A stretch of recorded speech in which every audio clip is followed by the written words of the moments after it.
Hello and welcome to this week's Monkey Down Punch podcast, and we're bloody live! It works! We are actually live. We are actually live. Yep. It's working. I'm fucking shocked. I don't know what to do, Keith. What do I do now? I didn't prepare anything. That's a lie. Get on with the show. Get on with the show. How you been? I know that your arsehole's had a bit of a run through at the moment. Cheers, mate. Yeah. So we had minor technical difficulties 1 week. We did record a podcast. No, we didn't. Well, no, we recorded 3 minutes of that podcast, and then it cut out for some fucking reason.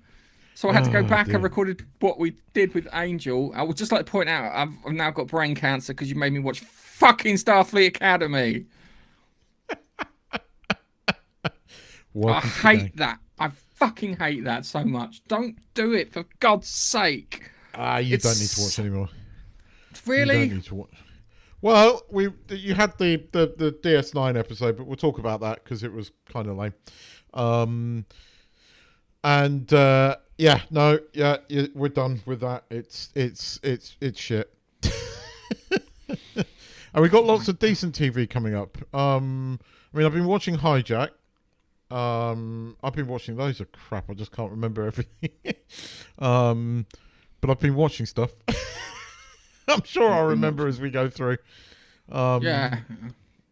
But it's been a few weeks. It has been a few weeks. And I'll blame you. It's just easier that way. On the bright side, I've got this little chat box working down here in the bottom corner quite well. Have you? Yeah, look on the screen. You can see a little chat box. Lovely. So all these people watching can chat and see what they're saying. I know we've kind of missed bringing bits up here and there, but yeah, having that. Oh. Anyway, let's get on with our first video. Let's have...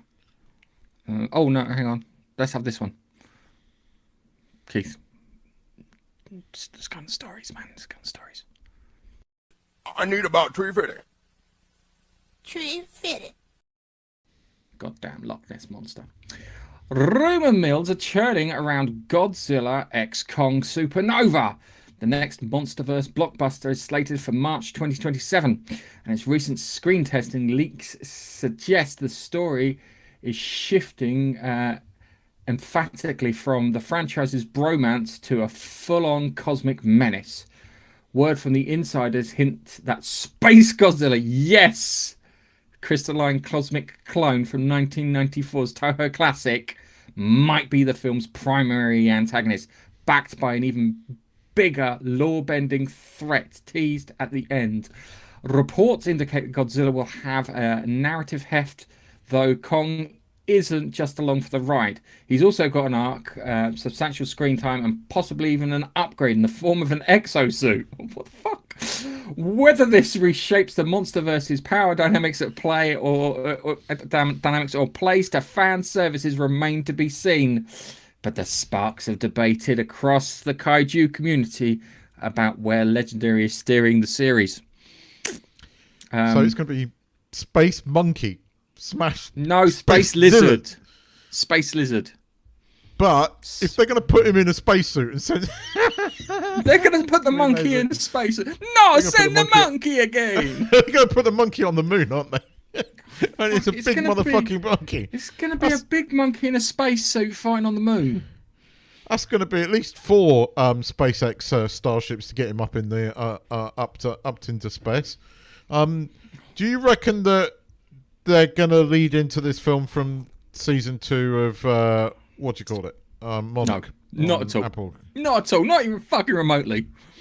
Well, that's got Colin in, and I mean that's coming in next couple of weeks, isn't it? Because we get Paradise in 10 days, I think. Woohoo! So, and I think Monarch's coming as well, but Space Lizard beat Space Monkey. That's amazing. Yeah, do we even give a shit about the story? No. I never gave a shit. The story and the characters are like tertiary, not even secondary, tertiary, yeah? Two big monkey punch big lizard, yeah? It's not it is not, as I always say, this isn't fucking deep thing. This is in the same line as Fast and the Furious, yeah, where it clearly there are some people in a production office playing around with cars and go, can we turn this into a film? Yeah, and then they go, well, what's the film about? And they go, family. They've clearly, I mean, they clearly got Matchbox cars on their desks. The guys that write the Fast and the Furious movies. Oh yeah, oh yeah. I mean, clearly, a couple of Hot Wheels maybe. Guys, can we do this for real? Of course we can. CGI, a little bit of this, a little bit of that, a little bit of Vin Diesel. Go family. Sorted. Yeah. See, the other issue with this too is whenever you go into space, where are you going from there? Storyline, you can't really go any further from that. It's like when you have a TV show and they introduce nuclear weapons, you have to wind up backing down the next season. Look at 24, for example, season 2 versus season 3. What was it? Was it the last one where they literally put two guys? No, that was the one before that. They put two guys in a car in space, and in order to get back down, the car sort of pulled up alongside the space station and started knocking letters in. Right. I don't know why did you make a car into a spaceship? I know that they did it in Top Gear. I know they did it on Top Gear, but I love it was that. dumb. It's like, I still love it's like, the only thing that was missing from that film was the Chinese guy on the station going, what the fuck? But I still love that. I love the Fast and the Furious films. I like the Godzilla films because it is put your brain in a jar at the door, go into the cinema and just have 2 hours of sheer, unadulterated fun. It isn't about the story. It is about, King Kong picking up a little baby monkey and beating the shit out of a lizard with it. Yeah, it's... Because that little monkey was a little CUNT. Shit. Fucking deserved it. It did. It really deserved it. Oh, yeah. It's... fuck yeah. I find it funny because it's... I don't know where they're going with this. I'm really looking forward to Godzilla -0. Yeah.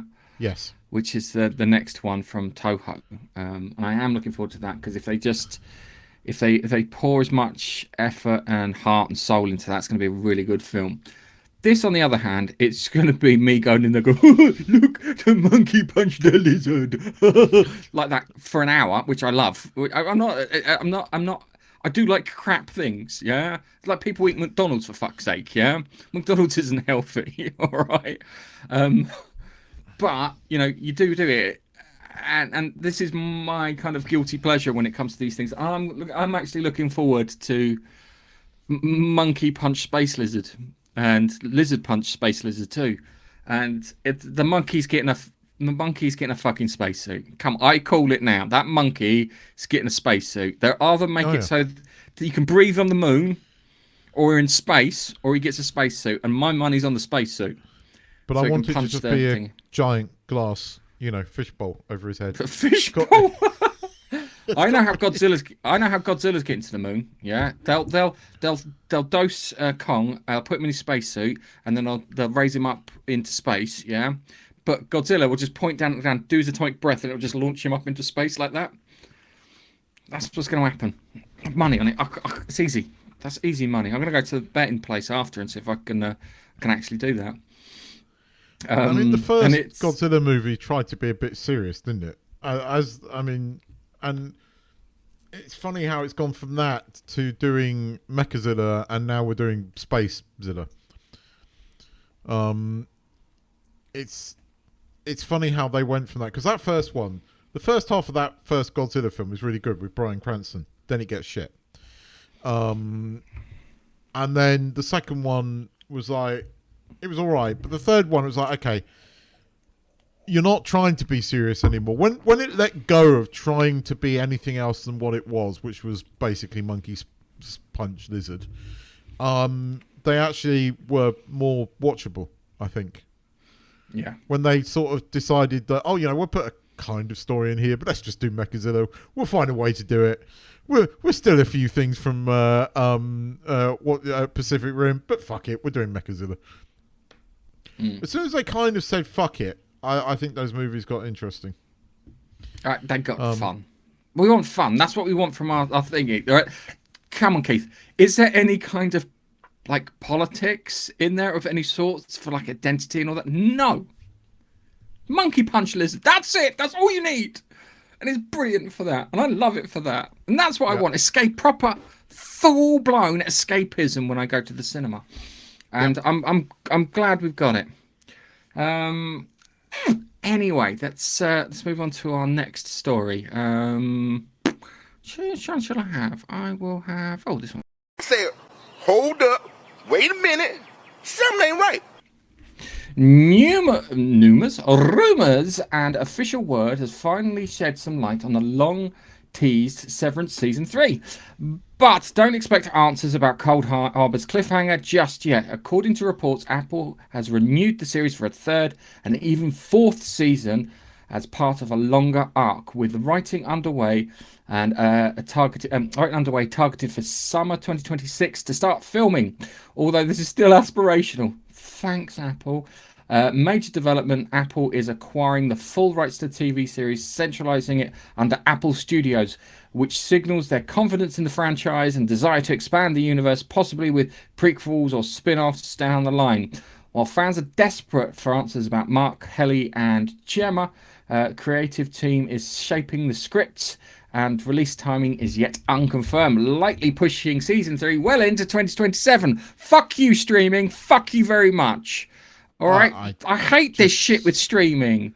It was bad enough with Stranger Things. They're all 30, trying to play 17-year-olds. The ridiculous nature of it. When am I supposed to remove this thing?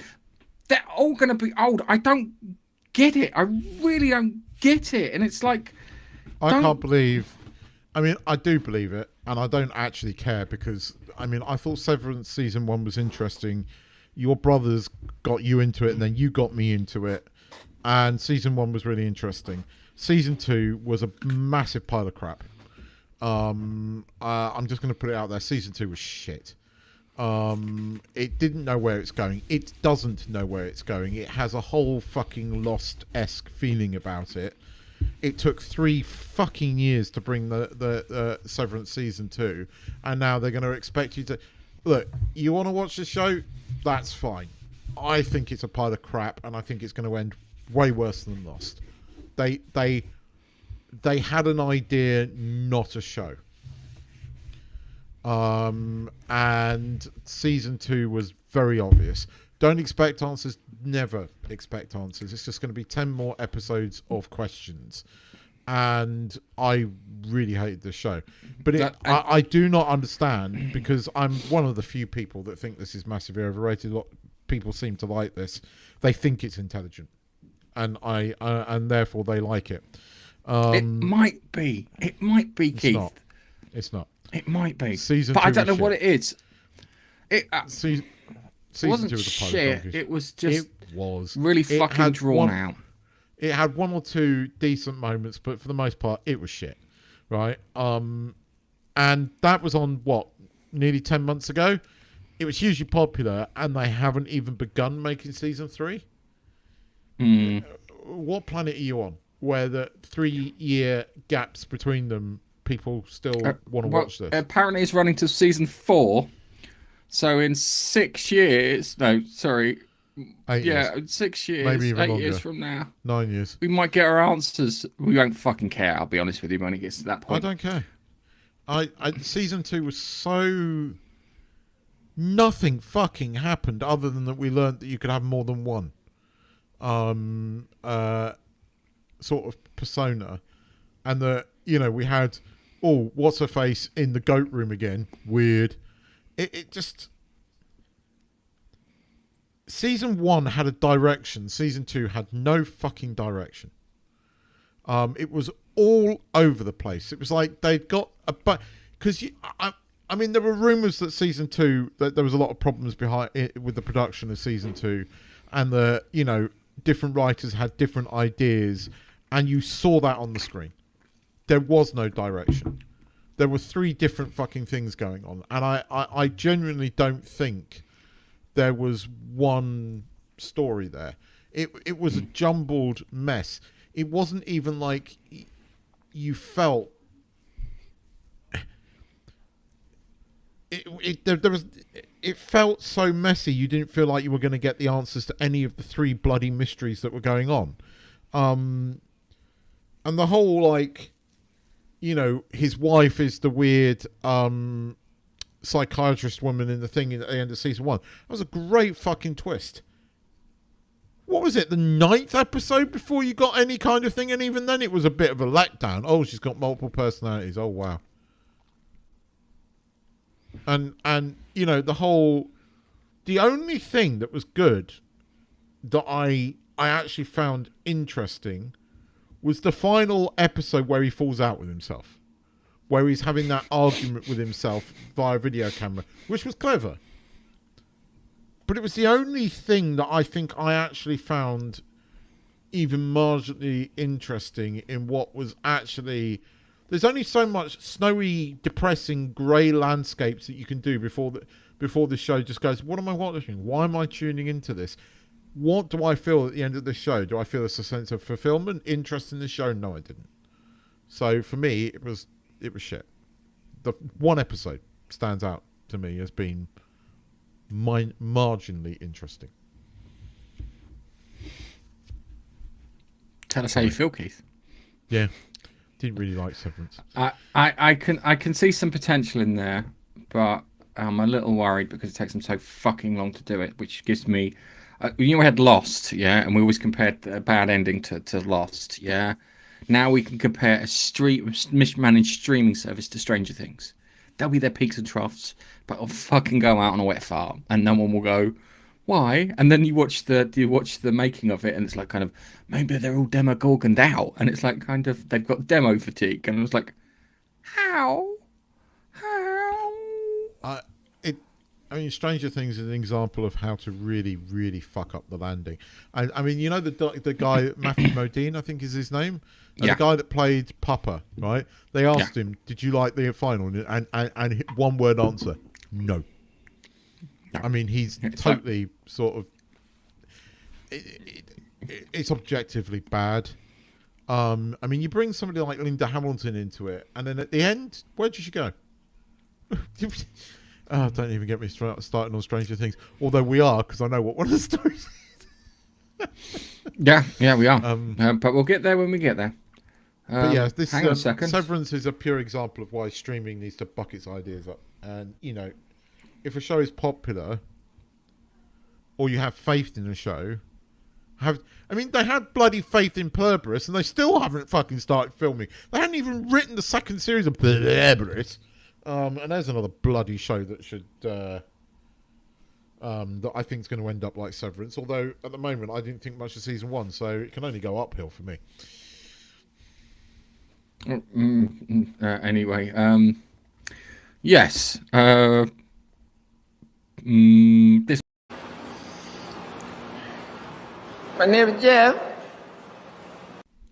My name is. I've lost the fucking notes. Where are we? That's Severance. And here we are. Big fantasy news out of Hollywood. HBO is moving forward with a live-action Baldur's Gate TV series, tapping any Emmy award-winning screenwriter Craig Mazin, best known for The Last of Us, Chernobyl, yep, and also the showrunner as also showrunner and executive producer. The adaptation isn't a straight retelling of the iconic role-playing game plot. Reports suggested it will continue the story on from Baldur's Gate 3 and expand the world of Dungeons and Dragons infused Forgotten Realm. While the game's development at Larian Studios aren't formally part of the production, industry vets like former Wizards of the Coast's head of story Chris Perkins on board to consult and help anchor the lore. The announcement has already sparked heated chatter amongst fans about narrative choice, faithfulness, and whether a linear TV series can capture the player-driven complexity that makes the modern video game classic. I heard something that he didn't give a shit about the story, this guy, which is not good. I didn't like the first season of The Last of Us. Yeah, I know how I played the game, and the game was fucking superior, and I mean it in all things. And I know my first problem was the fact that they dropped the idea of the spores which was like a big thing, which made the things far more fucking dangerous and feel like you're living in a far more dangerous world. And it's only because Pedro Pascal, fucking egotistical prick, didn't want to cover his face because of the Mandalorian, which is dumb. I mean, totally fucking dumb. And then they cocked that story up too. You got the guys from Wizards of the Coast, this Chris Perkins fella, yeah? Wizards of the Coasts aren't exactly fan favourites with their own user base at the moment. And having someone like that on board isn't going to help. Larian, on the other hand, are fan favourites. And people fucking love The Last Baldur's Gate. So, you've picked the wrong person to do this, run the show. Well, You've picked the wrong fucking consultant, and you're not respecting the source material, and you're not consulting the people who have made the fucking game. Chernobyl It's going was to be a good. disaster. Chernobyl I know was good. Chernobyl was good, but if the guy's ignoring the source material, he's not involving the people who are making the game. He's involving someone else who is divisive at best and shit at worst. Yeah, that's not a good sign. I can tell you that from the start. This is going to be woke bullshit. Yeah. Well, I mean, I know that The Last of Us Season 2 was very much like that. And The it's game funny. was fucking terrible. Yeah, but it's funny how that completely relived the same thing in the TV show. Because, I mean, again, I think Last of Us Season 1 was a big hit between normies that had never played the game. Right? So I know you didn't like it, and I know why you didn't like it, and I agree with you because you've shown me the original. I get it. Right? And I don't like Pedro Pascal. So Season 1, I never bothered with The Last of Us because I also knew what was coming in Season 2. But a lot of people didn't. But it's funny how a lot of people reacted exactly the same way to the TV show as they did the game. It's paralleled. I mean, they're making The Last of Us Season 3, but it's not going to do so well because a lot of people that liked TV show really didn't like what they did. To me, Baldur's Gate is the game that robbed Zelda of Game of the Year. And I know that Baldur's Gate is like Dungeons and Dragons. Funny enough, I'm reading some sort of like Dungeons and Dragons style books at the moment, which I'm really enjoying. Although it's game based, tell you about them later. But to me, Baldur's Gate 3 robbed Zelda, so I already don't particularly like, because I think Zelda is that second. Baldur's Gate, regardless of what you thought of fucking Zelda, everyone who played Baldur's Gate loved it. They really loved it. They went, this is how RPGs should be. And no, because you have to understand that with Zelda, it's just a repetition with the extra bits added on. But it wasn't. Yeah? But Tease Really? of the Kingdom was a master. Yeah, Tease of the Kingdom was a masterpiece. Absolute masterpiece. So hang on a second. So you don't upgrade your sword, you don't get extra gloves to lift things with, you don't get bombs to do things with. Yes. Yeah, it's just repetition with extra But bits. you had added more on. than that. You had the whole engineering thing, building things from like that, and having that whole creative thing in Tears of the Kingdom where you could literally build anything, and experiment with it. You had those three worlds. No, Tears of the Kingdom is a masterpiece. It's not. It was quite a game, and I think Baldur's Gate 3. It was a perfection of an existing. I just don't think it. I think when you level put the two games up, I think you have to understand that Baldur's Gate hadn't really properly existed like a good game, and everyone had been crying out for a proper RPG. Yeah. A proper RPG where you get to play good guys, bad guys, get to make some good decisions, bad decisions, this, that, and the other. Your party gets affected by everything you do, and you have this kind of feeling that you're controlling the story, yeah? And having that level of feeling that you're controlling the story and all the interesting things that happen stack up, yeah? And that's why everyone thought so highly of it, and that's why it won Game of the Year. Do you have like leveling up, and do you have like different races and leveling different up and classes? Did you play it or? No, it's one of the ones on my list to play. I haven't fucking played Cyberpunk yet, or Elden Ring, which I've been meaning to do. So I've got those ones in there. I've been really playing Spider-Man. I bought Spider-Man on the PS5. Baldur's Gate, but Spider-Man 1, I really not a fan of Spider-Man 2 PlayStation. Or that 2's the story. The gameplay's good, the story's crap. That's it. I like the gameplay, don't like the story. I don't get why you pay for Peter Parker and you get Miles Morales. It's not what you want. You don't want to bait and switch. You don't go to McDonald's, ask for a cheeseburger, and they give you a fillet of fish. Yeah, it's not done. It's not right. It's the same. That's why people didn't like fucking The Last of Us too, and it didn't sell as well. But that going back to Baldur's Gate. Is it a The sequel? problem is it's very simple. You're not respecting the source material. That's what's going to happen. People are going to, when it airs, there will be channels that are fucking massive Baldur's Gate fans, yeah? From all the way back right at the beginning when you had Baldur's Gate 3 and whatnot, and that turn-based thing on the PC, to now for the Larian stuff, and they will pick the thing to pieces. I guarantee you that, yeah? It's like people do it with Fallout. I've done it with Fallout, yeah? But for some reason, the Fallout people listened to some of our complaints and fixed some of our complaints. Is it quite the way that you want Fallout? No, because Fallout is a role-playing game and you get to play it the way that you want. Which is the thing. We've had the great thing I like about you and I about Fallout is we have very different perspectives on it, because I never played the games. I can view it like that, and I do think there has to be a middle ground for a computer game conversion to work to a story on the TV. I don't think it can be exactly the same as the game in many ways. I think there are exceptions. It's like book adaptations, yeah? When you read, right, so for example, Harry Potter, yeah? When I went through the first Harry Potter book, I saw, Dumbledore looking more like Mr. fucking Magica with a big pointy hat and beard than I did whatever Richard Harris looked like and whatever fucking whatever I can't remember his bloody name, Michael Gambon looked like, yeah? I also pictured Mr. Weasley looking completely different too. Yeah, big kind of beaky nose. He looked more like the guy that Ron was pretending to be in the Ministry of Magic in the last set of films than he did for me in the book. Same with Avasarala in The Expanse, yeah? Avasarala in The Expanse is a little Indian lady, yeah? And I kind of picture someone I used to work with, and that's who she's like. Amos, in the other hand, in The Expanse, is tall and balding, and he's like a grizzled sailor rather than the good-looking fucking guy that plays him in The Expanse, yeah? And given, all of that, it's that your brain paints an image, yeah? So you play a role-playing game, and it creates the story, and this is what you get with Baldur's Gate, and this is what you get with Fallout. I think if you ignore it, right?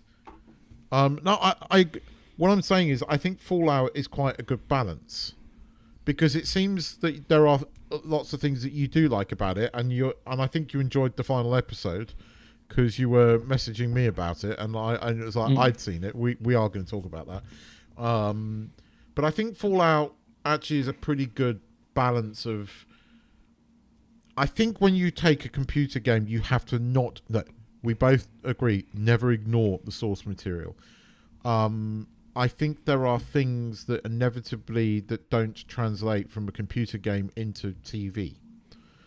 And sometimes you have to change certain stories and certain story arcs and things like that. That's why, Fallout is probably one of the most successful conversions from a computer game to TV, isn't it? Or movie. I don't think there's been many other things that have been that good.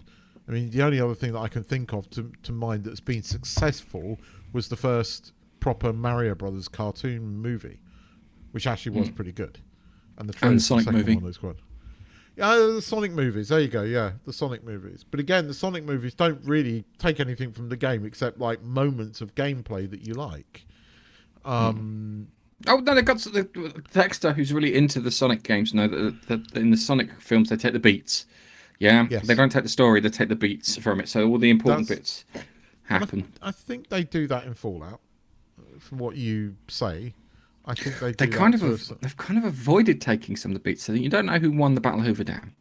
You don't know whether the Yes Man actually took control of New Vegas, and you don't know if Courier 6, who's the guy I believe is the guy who fires the gun with the sniper rifle at the end of the episode, did side with the NCR. So you don't know if he used the Yes Man, side with the NCR, and tried taking Hoover Dam, and it went badly, which might be the thing because I like the idea of it's you have to understand, as I said, it's a role playing game, and the people are playing no. a role playing game when they're making a TV series. I agree with you that you have to put it on the source material. I think I mean I was talking more about Fallout. You look, Baldur's Gate definitely has a following, and it has a large following, and you can't ignore the source material. Alex Kurtzman,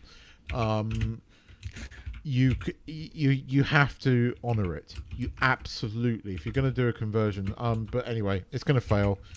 I get it. A lot of people have already been very critical of this, and the people that they've lined up to do the thing. So I whether it actually even gets past the drawing board, because I don't think it went the way they thought it was going to go.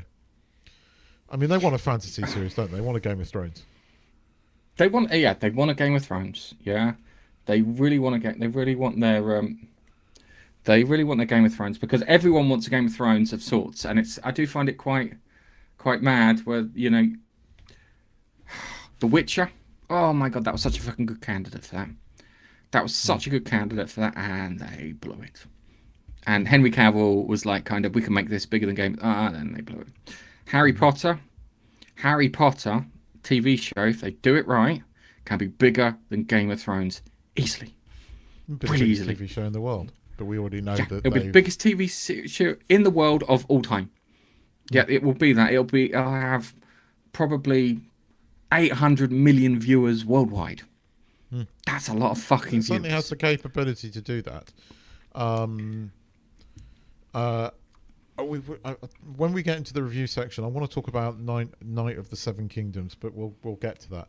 All right. Let's move on. I'm gonna invoke Tim Curry. I'm escaping to the one place that hasn't been corrupted by capitalism. Space!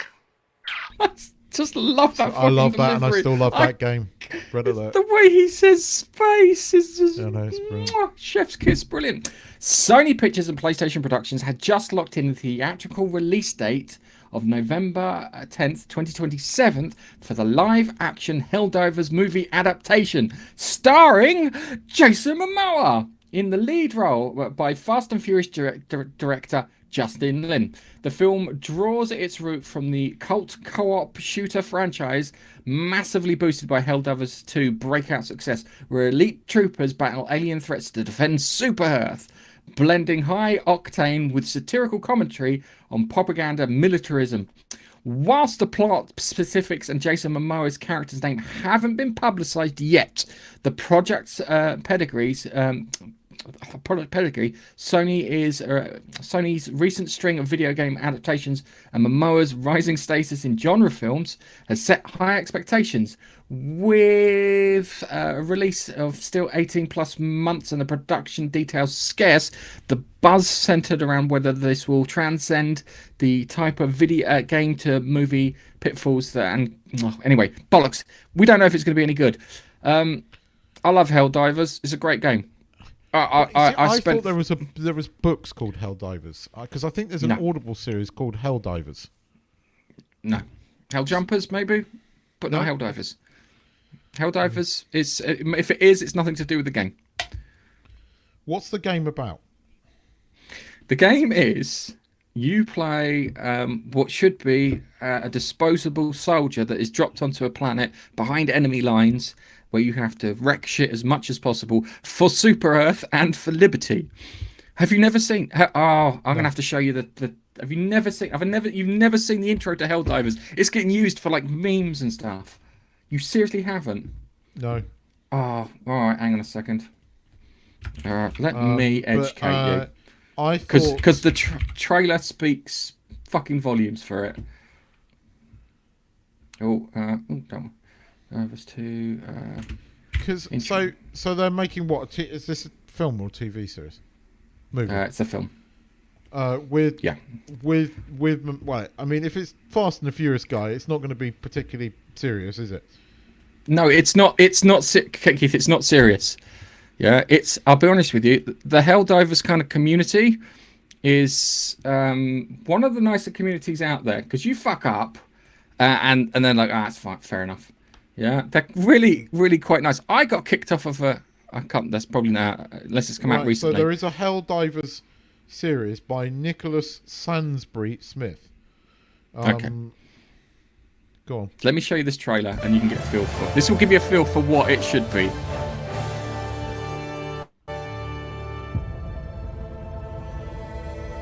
Super Earth. Not regular Our Earth, mate. home. Prosperity. Keith, Liberty. watch it, man. Hi there. Democracy. Our way of life. Oh, hello. But freedom doesn't come free. No! Sweet liberty! No!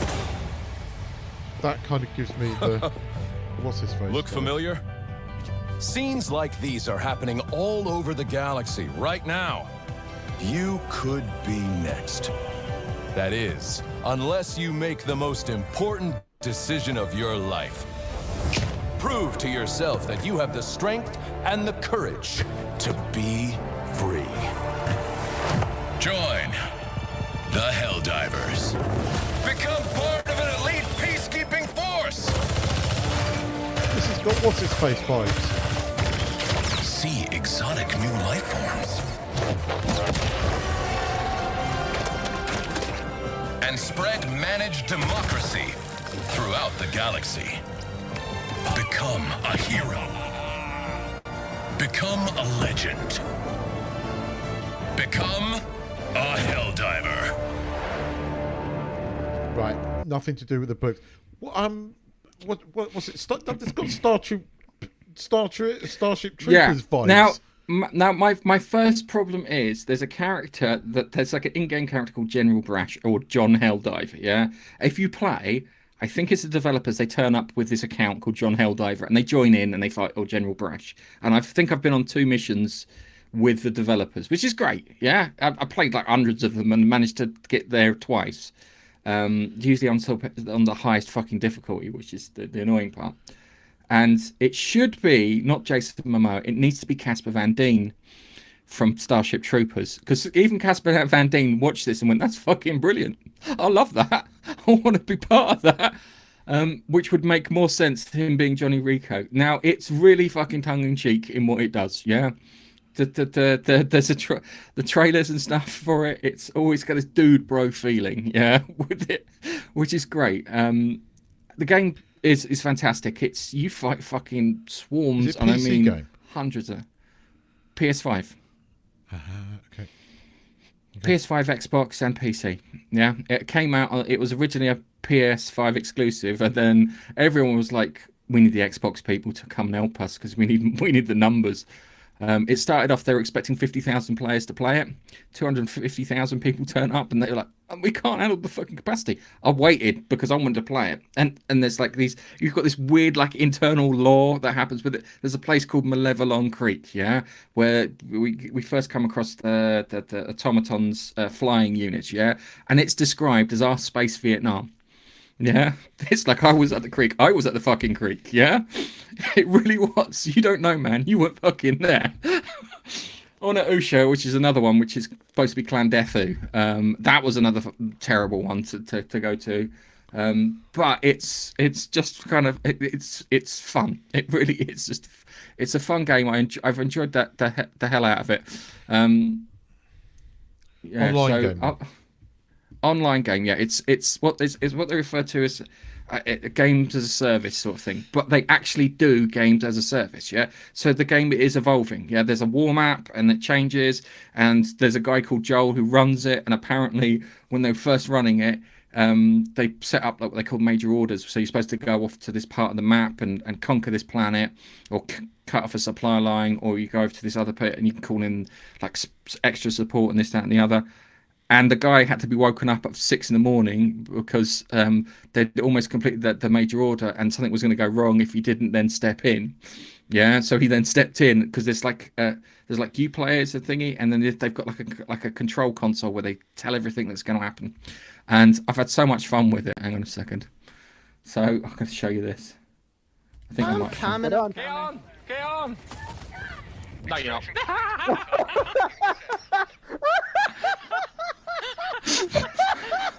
I waited for my moment.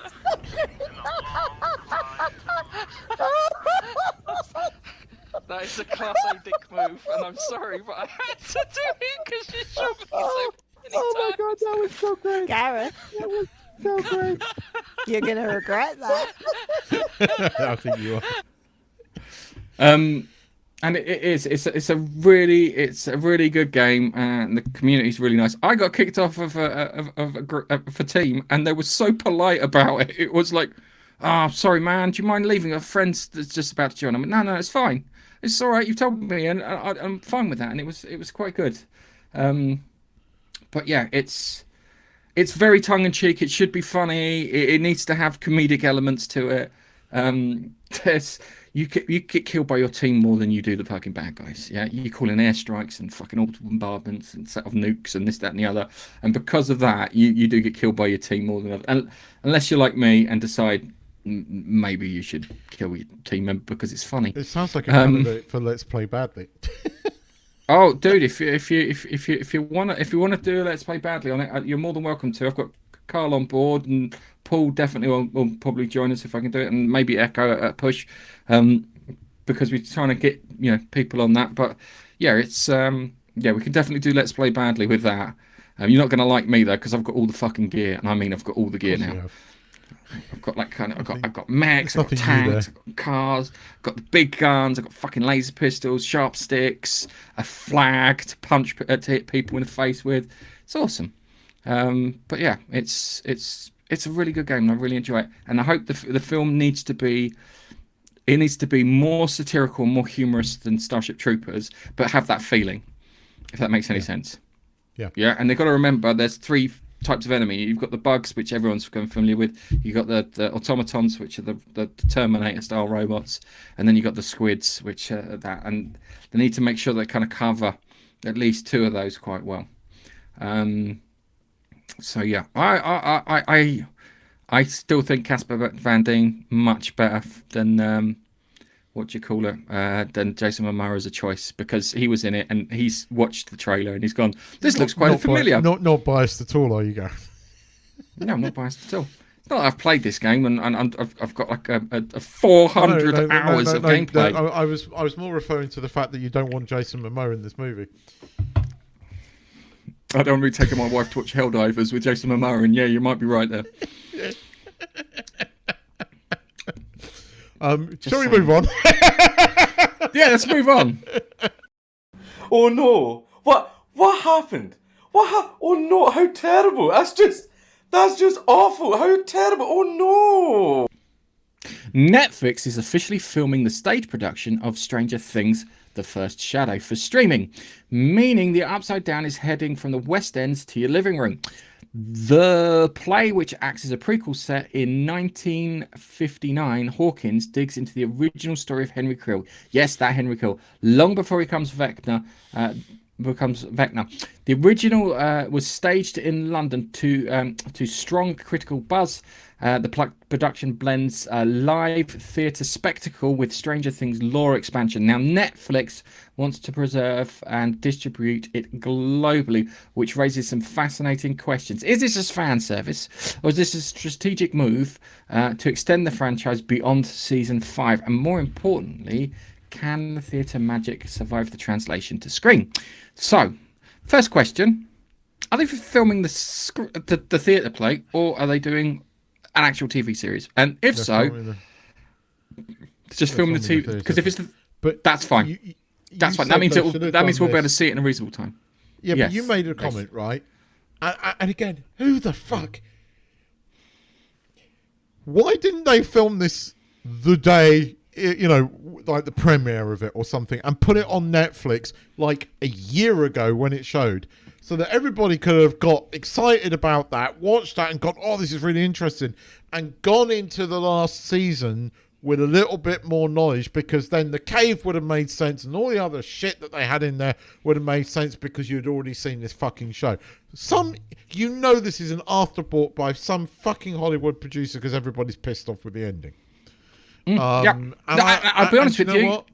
I don't care. It's It's a better fucking play than other stuff that they probably want to do. Yeah, I know. Because people but people wanted to see this. People needed to see this. Yeah, it is afterthought to I agree with you, but it should have been done before the show. Because there are so many people out there making AI alternative endings right now. There's like, I mean, the dude, I think it's the dude that does Skywalker stories or something, has started doing an alternative season final, right? Of Stranger Things, and it's way fucking better. Right? It makes what's her face, the weird Indian chick, actually into a likable hero, right? It's got the mind flayer in destroying Hawkins and not some fucking weird third upside down, right? And Gareth, you saw it, you just go, yeah, that's a much better ending. Like, you go, if that's what they'd done, it would have been worth it, right? Yeah. I really, the more I think about it, the more I'm seeing these alternative endings, and people, the more, I'm going, do you know what? Season 5 was just a massive pile of donkey droppings and a huge fucking letdown. The way they released it was really annoying. They should have just done an episode of the week. Keith, if it would have been good, we wouldn't have complained. That's it. Really, seriously, because we didn't complain when they did it season 4. Did we? Yeah, but season 4 they did in 2 whacks, didn't they? They did like 7 episodes or something. Then the final one, which was like a week. No, later. they split in half. No. Oh no, sorry. Everything up. Fourth season. Sorry, yeah, fourth season. Yeah. But with the 3rd season, they did it. It's the 5th season. They did it in like 5 fucking. Look, Stranger Things season 5 is. I mean, they're all way too old. And it was shite. I probably will watch the play because I'm marginally interested. But I would be surprised if this is hugely popular. And I think it's a little bit... They should have done this before season 5. Because it would have, if anything, built momentum. Probably they didn't do it because they knew they had a fucking giant turkey on their hands. I mean, genuinely, it has gone down very badly. I don't remember anything else quite as bad as this, and I've seen Lost, and it doesn't feel as bad as Lost. The reaction to this is worse, and the normies don't like it. I mean, that's why you got the whole "there's a secret episode" thing. I mean, that massively fucking backfired on Netflix. Like, God, massively. Do you know what? If it would have had a secret episode and it would have gone, genius. We would have gone. Yeah, then it would have turned and goes, hang on a second, why did you make that fucking ending if you had the... But you would have gone, actually, no, I don't know. I was fucking disappointed. I really was. There were so many other things you could do, and you could do it. All right, the Sopranos ending was terrible too. I just saw Biff's comment down the thing there. Yeah, it was, but again, Sopranos wasn't as big as Stranger Things in terms of internationally. It was. I mean, Sopranos had a following in the UK, but it wasn't. It was still cult-like. Stranger Things started off as a cult-like TV show, but it actually it expanded into one of the most watched shows on Netflix. And like, as I said, normies liked it. Like, people that you wouldn't call like nerds like us liked Stranger Things. Stranger Things kind of broke out from the cult following. And I would say that Sopranos was sort of slightly cult following in the UK. I don't remember anything, certainly in the last 20 years, that's gone down quite as badly as Stranger Things. I know other things that have gone down badly, but they weren't as big as Stranger Things. Mass Effect, I remember not going down particularly well. But they went back and they did the game, but again, cult. It's annoying because Neil Druckmann doesn't need to be near anything. He's just about the next game is going to tank the Naughty Dog studio, and I like fucking Naughty Dog. He got rid of all the talented people because he needed yes men there. So yeah. Well, the games industry is in a lot of trouble at the moment because they're still bringing out titles which have this huge woke inserts that actually just detract from the story, detract from the gameplay, and just about everything else. And people have had enough. And whereas you pay for a streaming service, and there's a lot on that streaming service, so you just don't have to watch that particular show. And people are not going to the cinema anymore because of the lack of things. People are not spending 50, 60, 70 pounds on a fucking game at the moment because they just can't be asked with that crap. So the games industry itself is in the... I am really worried about GTA 6, if I'm being honest. I'm hoping that they've smelled the direction and ignored, the pressure from that. But it's right. So this is the bit. The guy called Dan, his name's Dan Houser, and because they were the original makers of GTA, yeah, they're not there, and it's annoying because I know that you for some reason having an all male cast now is not a done thing. It doesn't matter what you're doing. Has a female character. Yeah, but if it was done before the kind of forced kind of diversity nonsense, yeah, it's quite obvious you'd lean into the Bonnie and Clyde dynamic, yeah. You'd have a Bonnie and Clyde character because that's how you do it, yeah. You'd want a Bonnie and Clyde kind of thing, all the way to the end sort of thing. And the question is, are they going to fucking live at the end? That's what you want to do because you can play that all the way through, and it's like, are both of them going to live at the end? Yeah, and maybe you get to do a decision where you get to work out if one lives and the other one dies, and you get to pick which one you'll play the rest of the game with, so you can mop up all the kind of side missions and bits. It's going to be interesting because GTA 6 is probably one of the most anticipated games in years. It's one of those games again that actually breaks out of the cult sort of computer games. I mean, there are not many fucking computer games you see where there are stories on the BBC News about it. GTA 6 is one of those. So I tell you what, if GTA 6 is woke, it will fail, and it will be the final nail in these people's coffins. That we just want decent entertainment back again. And decent stories. It doesn't matter. Don't get me started on that subject. Anywho, we should get into the comments because we've got some trailers to watch, and I don't know if you've seen them yet because one of them I actually am quite excited about. I haven't seen any of the trailers, so hang on a second. If we're gonna need the music, there we go. Everything's fine with the world. So I'll find all the way back up here. Chuck gets a gold star this week for being in first. Keith, you should be doing a podcast. What are you fucking commenting? I was just letting you know it was alive. we don't use StreamYards. We use a thing called Talk Studios, where you're supposed to talk in the studio. Yeah. StreamYards is better. I don't know, because the reason I moved away from it because we were having fucking issues with StreamYards, if I remember correctly. I swear you set my chat so I can't be first. I paid £80. I got it for life. So what's wrong with being fucking frugal with your money, mate? And the missus says hello. Oh, hang on. Congrats. Thank you. I have the announcement isn't official yet. But when it is, trust me, I'm going to be coming in as sweep reforms. So what I'm going to do there, I'm going to come in and I'm just going to address it. It goes, oi, you cunts. Yeah, that's going to be how I address everyone. Oi, you cunts. Yeah. I hope you're all having a good time. Then I'll have a HR person on standby. And then when the people complain over that fact that I used the expression, hey, you cunts, I know who to fire.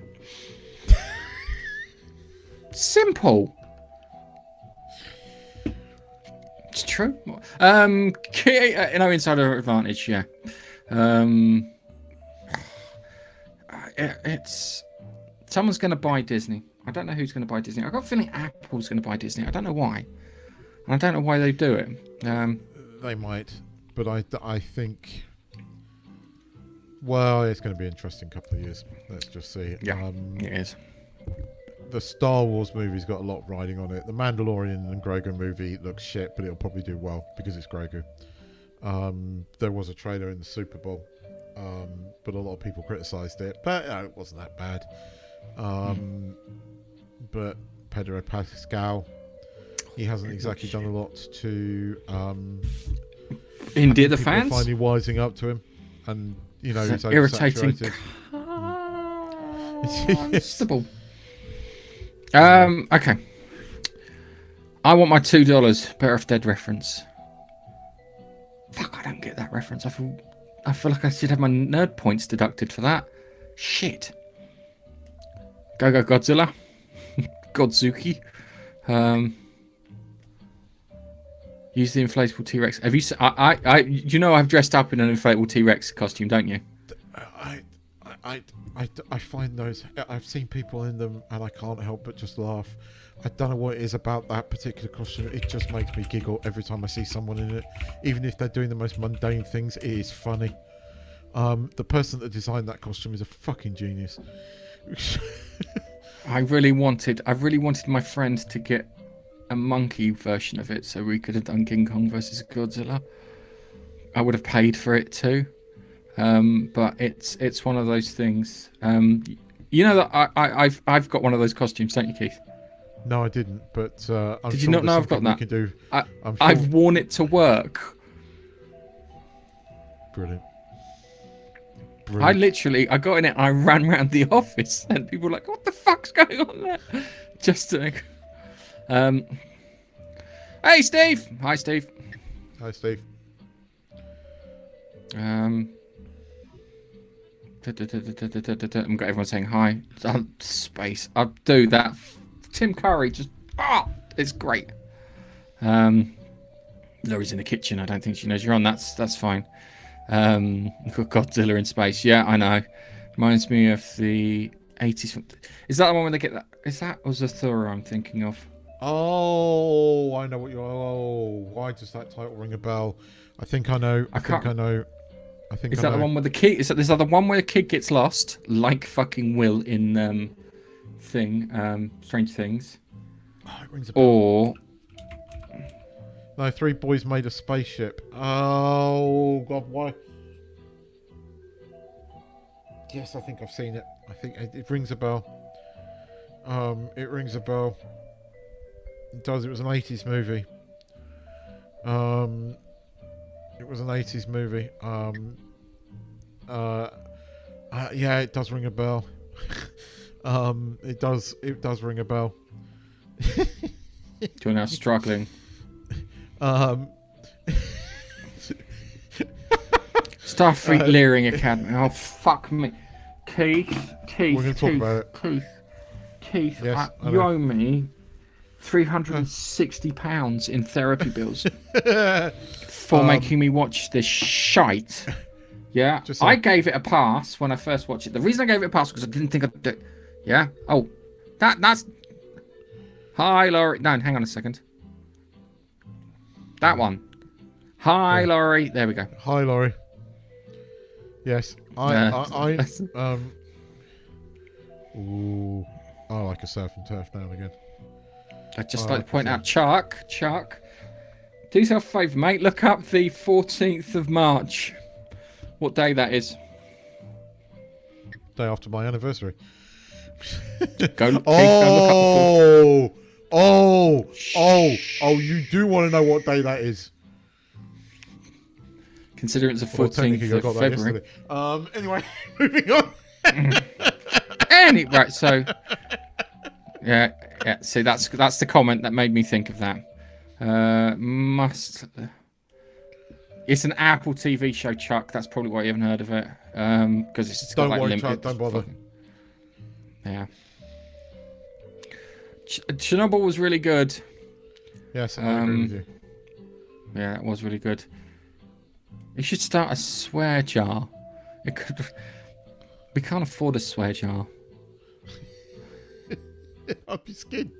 I got 10th anniversary next month, and we're going away, and it's going to be expensive. Yeah. So what's it? Might haven't seen that one. You've seen that one. You've seen me watch that one, Tanith. Oh no, isn't that? Is this? Have we got to fucking Jason Momoa territory now? This is Jason Momoa territory. Shit. Gareth. I do need to hit the gym. Do you want to hear the funny thing, Chuck? Yeah, when I was doing my workouts at the gym, that's when I watch your videos. And I haven't been to the gym, so I haven't watched any fucking videos since your last Iceland one. And I need to go to the gym because I've got like a fucking metric ton of them to watch. Yeah, well, it sounds like Chuck might need to be worried as well. Who sounds like Mrs. Doubtfire? Okay. Right, so the ending of you know how the Sopranos ended, didn't you? Yes. They all sat in a cafe and just faded to black. Yep. A cat in a T-Rex costume riding on the tube. I'm trying to find me in a T-Rex costume. I think anybody doing anything in one of those T-Rex uniforms is funny. What have I just realised? Keith's just realised. What have I just realised? I haven't realised what I've just realised. Or what have you realised? Okay, are we talking about March the 14th? Ah, yes. Yes, that's what we were talking about. March 14th, sorry. Yes. Trust me, I never forget it because I got married the day before. Okay. Gareth sounded like Mrs. Doubtfire for a minute. How did I... Right. Oh, no. I'm gonna fucking Syracuse. I'm going to fucking upstate New York. I'll be back in a bit. Yes. Okay. I admit that I'd slightly forgot, and then when I clicked. I clicked. But funny enough, I had steak last night. Yeah. So Chuck's having it now. Steak fried rice. It was actually really quite nice. Oh my god. It's me.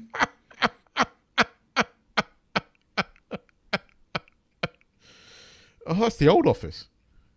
That's the old office. I haven't done it in the new office. That's my friend Paul Nassos, who's... Oh dear. But yeah, there you go. Right. Did you not know I had one? I've done it a couple of times at work. They made me do it. They made me do it for Christmas. Have you not seen me? I wear the wig during the Christmas. Have you never seen in the pictures of me doing the wig doing the Christmas Quizmaster? Santa once at Christmas. Oh yeah, it was a few years ago. I've almost got the white hair now.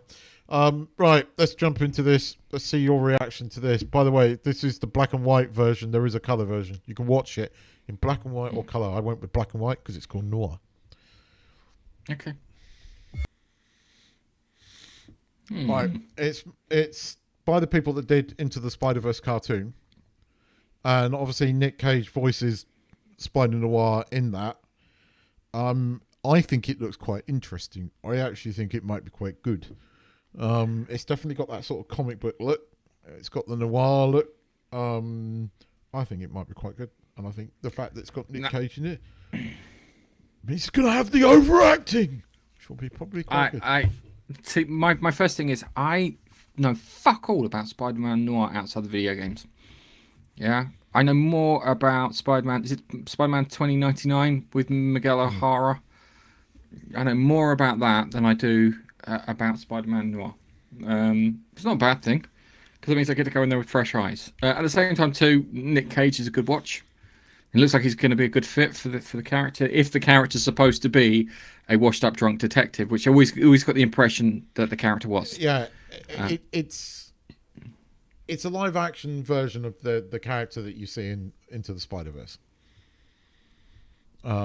So because Nick Cage voices him in that, it's the same people that do Into the Spider-Verse.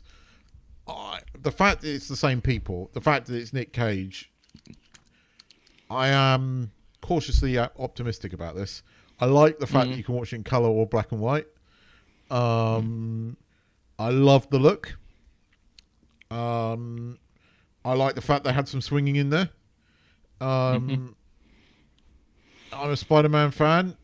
I mean, don't get me wrong, Peter Parker, but This looks good. I've been looking forward to this. It's on Prime, so I'm gonna have to renew my fucking Prime membership. I there's not a lot on Prime that I watch, but I will have to have my Prime membership up for this because this looks good. Yeah, I thought this looked good. So yeah, it does. I'm cautiously optimistic, shall we say, when it comes me to too. this. Are we going to watch the next trailer? And can you tell me, when did the last season of this air? it was 2 years ago. It was 2 years ago. Okay. What's a pirate? A pirate is someone who has adventures and dreams and never, ever gives up.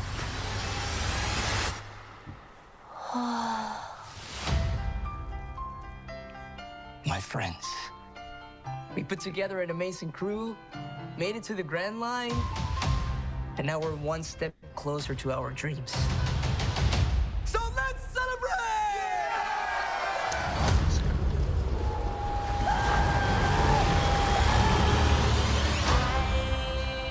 I'm sailing away. Set an open course for the birds and sea. The Grand Line is a dangerous place. Careful who you trust.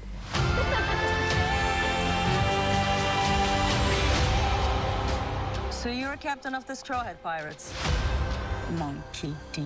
Luffy. You're going to watch your friends die.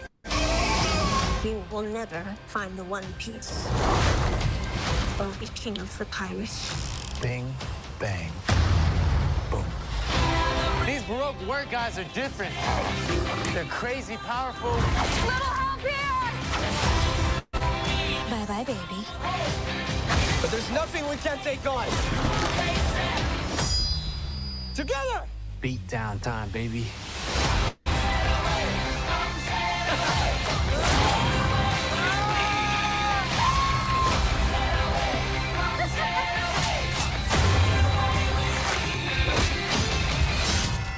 Now!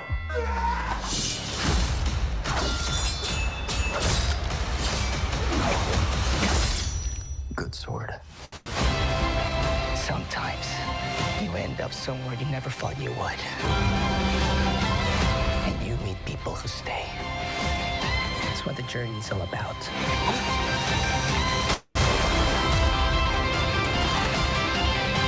What are you? What is that? Fucking Paddington.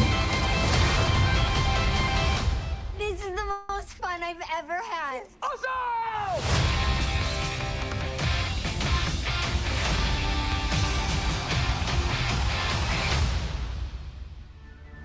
I really enjoyed the first season of One Piece, and that looks good to me.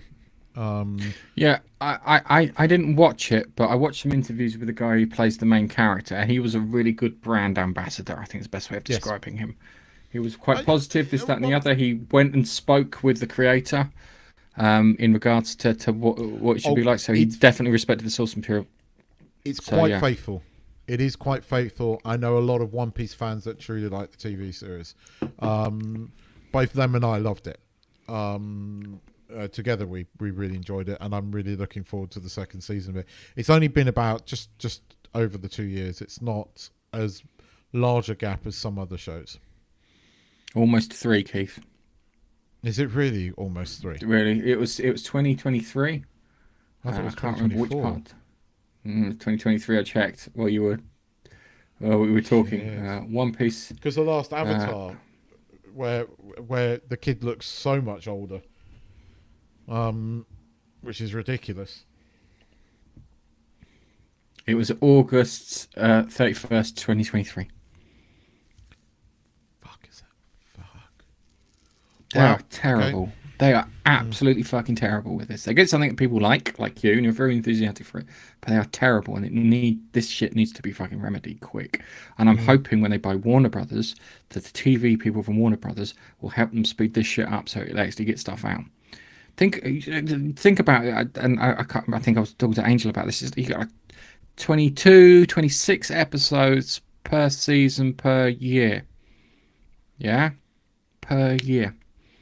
But they don't do that anymore, and they cost less, and they got more money in, and for some reason, yeah.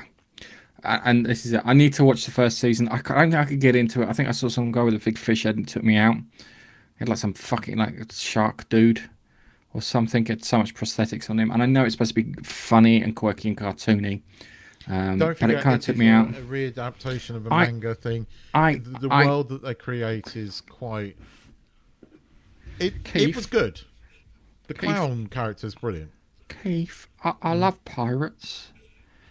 I really do love pirates. I can tell. I can tell you about Calico Jack and Black Sam Bellamy and Captain It's pirates Vane. meets Japanese manga, and so there is a manga-esque side to it. I really enjoyed it. There's lots of quirky characters.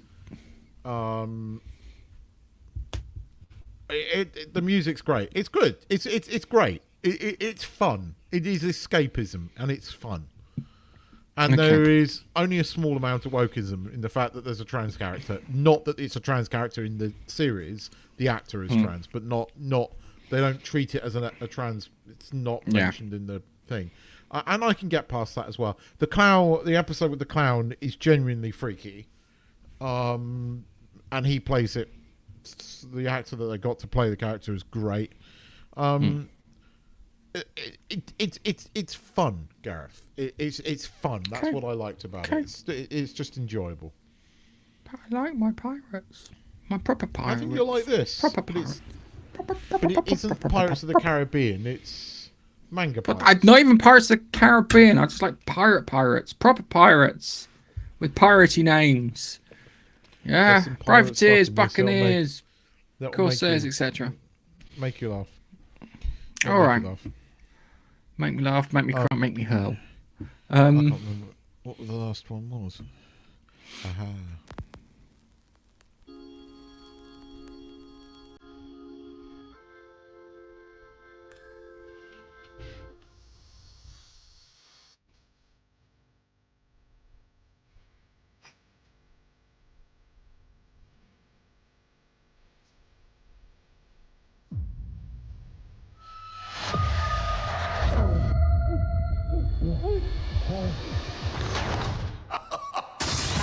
I feel liberated, over-medicated. I hope you can walk because I'm not carrying you. It was already there, what you want, I can tell by the look on your...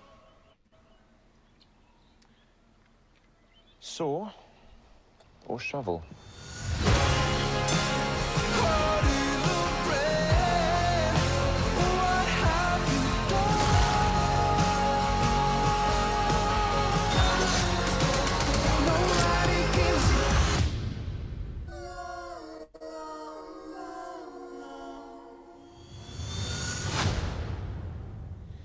I mean, they can turn this shit out after a month, after a year, but they can't do then go on. What did you spot? Right. I thought it was fucking Bricktop from fucking Snatch. So that's just... Where are we? Jessica Jones. So yeah, Jessica Jones in there. You got... Bullseye.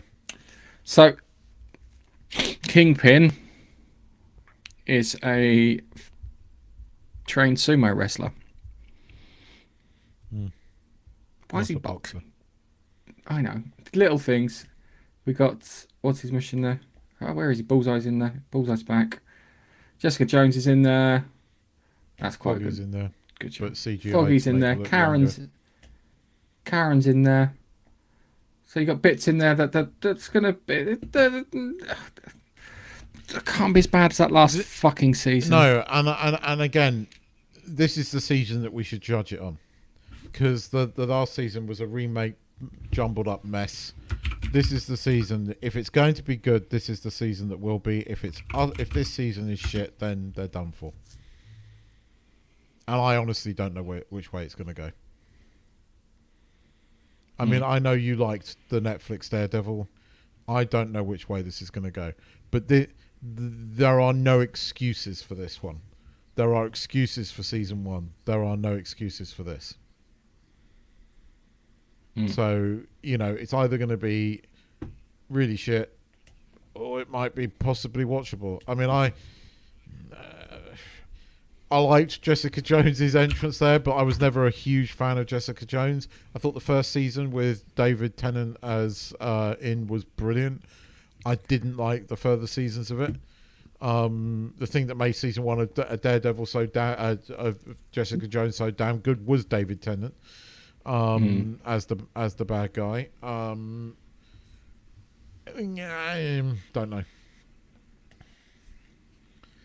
know. What are you Googling? It's alright. The guys put a thing in there, Sandakan, which is a pirate. It's Malaysian though. So all the cool pirates were the ones left over from the war between Spain and Britain. They were all the cool. They're all. When you say a pirate's name, they're the cool ones. There were a few others, but yeah. Right. So we got a few things to review. Fallout. Okay.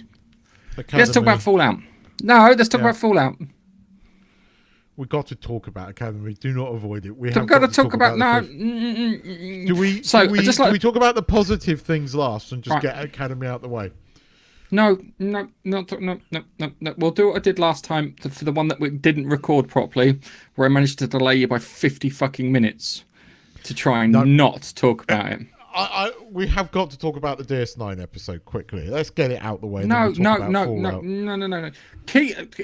Nigel's finished watching Deep Space Nine. He didn't realise that Garrick was gay. He was like, what? Because, yeah, he's gay. You know why he didn't realise he was gay? Because he's so used to seeing gay people just fucking just stick the gayness in your face.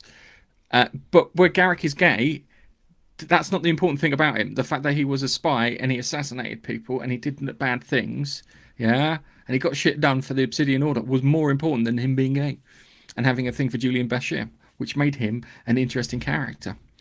I love interesting characters. I do. Do you know that the person that was Dax in Academy is also the writer of the show? No, I don't. No. I watched Iron Lung with Markiplier. It was a really good film. I watched it with my son. You're not going to avoid it. We have got to talk about it. It's just you gave me brain cancer. What I have brain cancer now because of him. We'll talk about Markiplier in a minute because I want to talk about that. What did you make of the Avery Books thing at the end? I don't know. Was that lifted from an episode, or did they get him to actually say it? It was. He gifted them a recording that he made from, which is why you got thanks, Avery, at the end. I'm assuming that you really didn't like the other episode either, the 6th episode. Right. Okay. So let's just go through it. I'm just going to take my glasses off. Okay. So we have. I'm going to be absolutely fucking brutal here. We've got the retarded fucking hologram, yeah.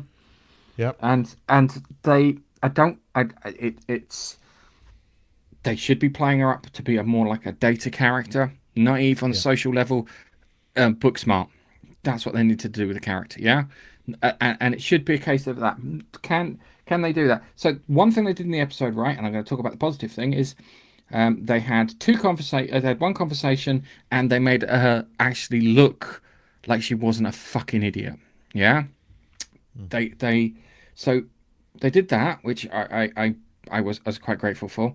They had a conversation where it was like kind of, but if you can prove what happened to Cisco, wouldn't that then rob the Bajorans of their faith? Yeah. Really fucking good point. That's what the episode should have been about. It should have been the hologram and that guy. I can't remember his fucking name. I don't care.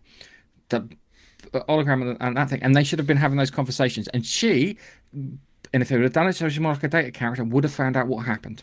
Yeah? She would have tracked it down. She probably would have found out that he'd gone back and saw Jake, and he'd gone back and saw Cassidy Yates, and then fucked off again. Yeah? They could have done that. No, they fucking couldn't. Yeah? And then you've got... Yeah, and then you've got the drinking at the bar scene, which they're fucking underage because they're not 21. I'm playing by your rules, America, not mine. So you've got that there. You're not mentioning the puking of glitter. That's just fucking retarded. So you've got that thing there. You've got right. So you got hang on a second. You got the thing with the museum with the orb, yeah. And she goes to the orb, and the orb kind of just goes like black, yeah.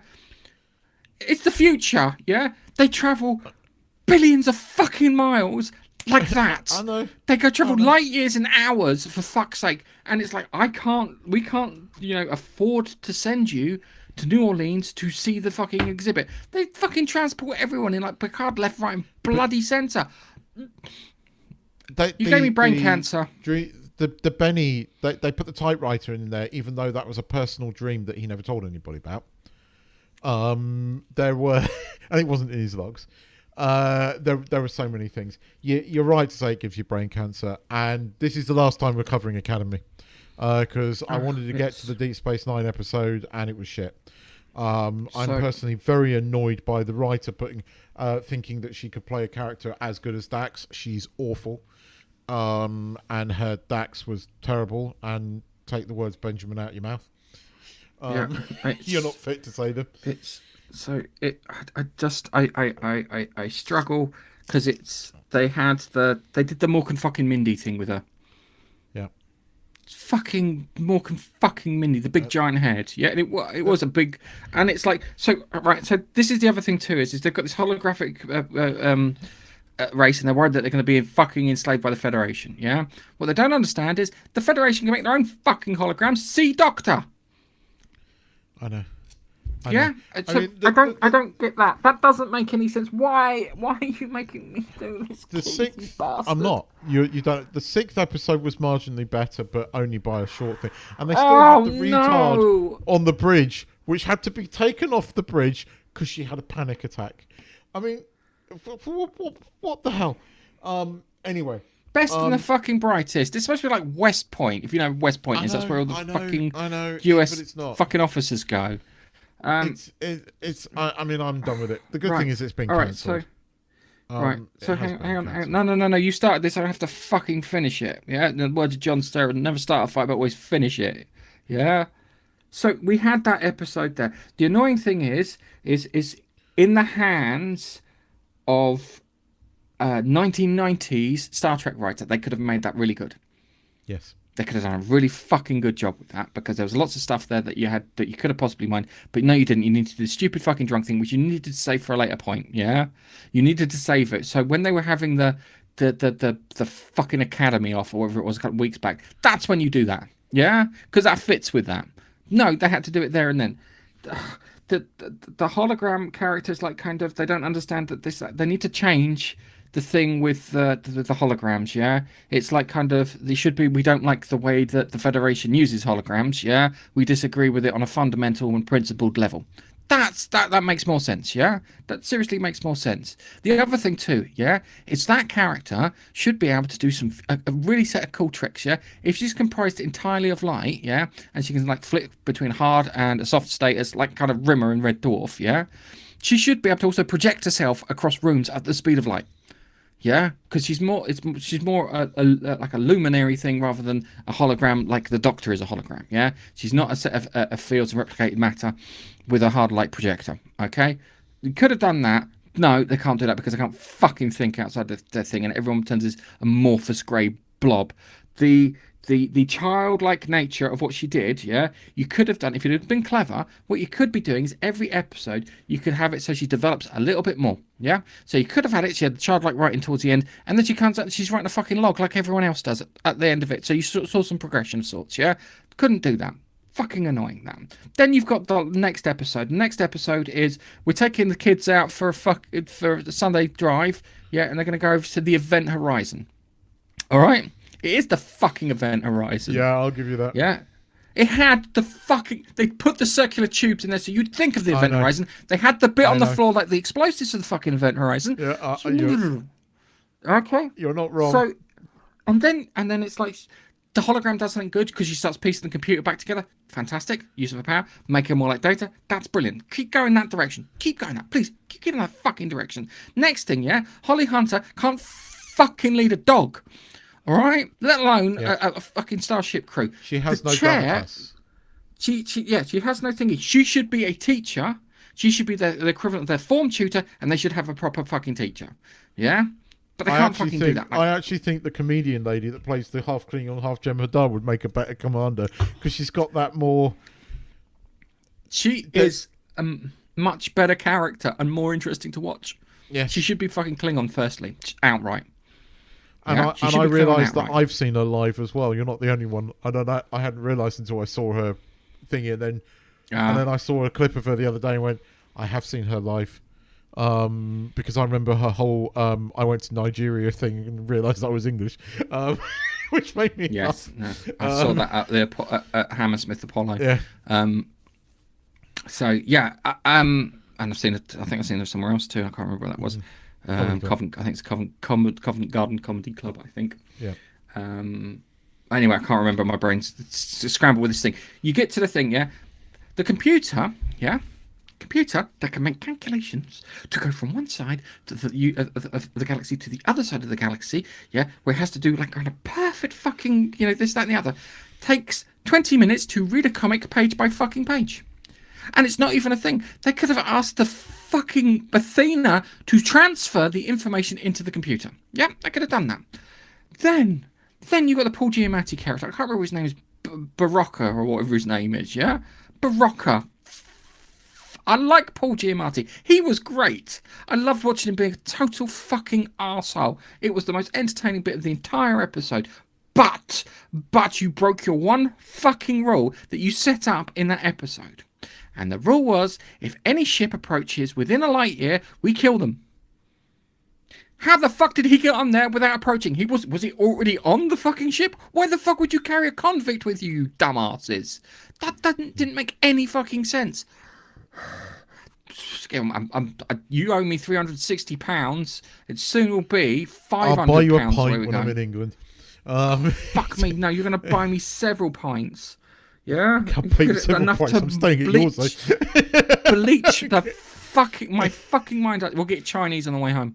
That's a fucking throwback to the 90s.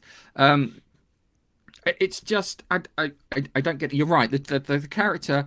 The Jem'Hadar half Klingon character feels more real and more dynamic than the others, and you'd probably prefer watching. You could probably transport her. Tig Notaro, fuck off, please.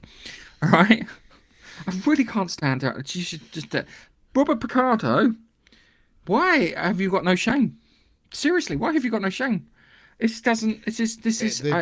is probably the biggest thing that upsets me, and the fact that he's attacked certain people. That upsets me greatly because I love the Doctor, and this show is yeah. I mean, it is again more vandalization of Trek, but the reason that I'm slightly gleeful about it is that the thing is this show looks cheap. It looks really cheap. I mean, they were showing... Now I know why they were showing off about the most expensive set ever, because that's what they spent the entire budget on. This nowhere near has the budget of Discovery. I mean, Discovery was a pile of donkey droppings, but we've always said it looked great. The production values on that show were great. The production values on this show are shockingly bad. They're more than Picard Season 3, but they're nowhere near that of Discovery, which is... good because it shows that Paramount don't have faith in it. Anyway, the good news is it's been cancelled. It looks like it got cancelled before everything, but they filmed 2 seasons. They still haven't made an official thing, but there is a lot out there now. They should have shit canned it because it's damaging the franchise. Well, I will give Paramount their dues. I mean, this is a rumor, but the evidence would point to the fact that this is true.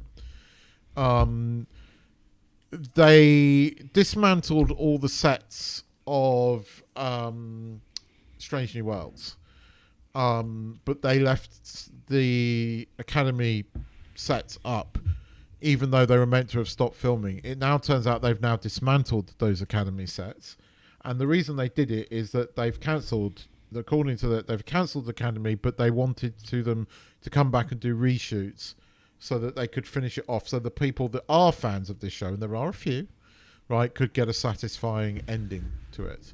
I will give Paramount that. You know, you don't have to like the show. At least, you know, if you're a fan of something, there's nothing worse than it getting cancelled and not having any kind of ending. So that's apparently what they've done.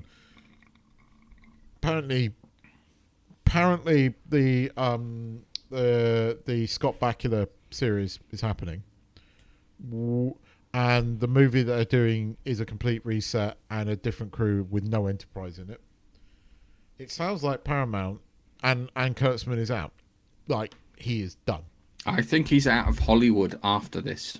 I mean, the amount of money he's backlash lost to them. Academy is, it's not in the Nielsen ratings. It barely gets into Paramount's top 10. Mobland, which finished 8 months ago, is scoring higher now than Academy is, Gareth. That should make you smile. Smile. Because Mobland was fucking good. But It was. I fucking love that. Helen Mirren was the star of that show. Take the brain rock out, because I want to talk about positive things. Tell me about Markiplier's thing, because apparently he was in, like, didn't he get like higher ratings than a Disney movie or something? When He's made more. I think he beat. I can't remember what he beat, but he beat something big in the cinema. So the story is like this. Yeah, Markiplier played this game called Iron Lung about 3 years ago. Yeah, it's a very low poly game. And it's about a submarine that's exploring a moon with a sea of blood in it after this thing called the Quiet Rapture happened, where all the stars and everything disappeared and these moons and bits started showing up. And everyone's starting to starve and everything started to go run bad, and they're getting convicts and stuff, and they're sending them to this moon to explore to see if there's anything they can get and anything that they can do. But no one's gone down there, and starts off with him being welded into the submarine. Yeah, he's been welded into the submarine. He says, "Oh, this is the first time we've done it." Blah blah blah. And because it's a sea of blood, you can't look out the window, so you have to use this X-ray camera to see stuff. So, and if you saw something, you'd only see the fucking skeleton of whatever it is. So he goes into the sea of blood. He finds some stuff.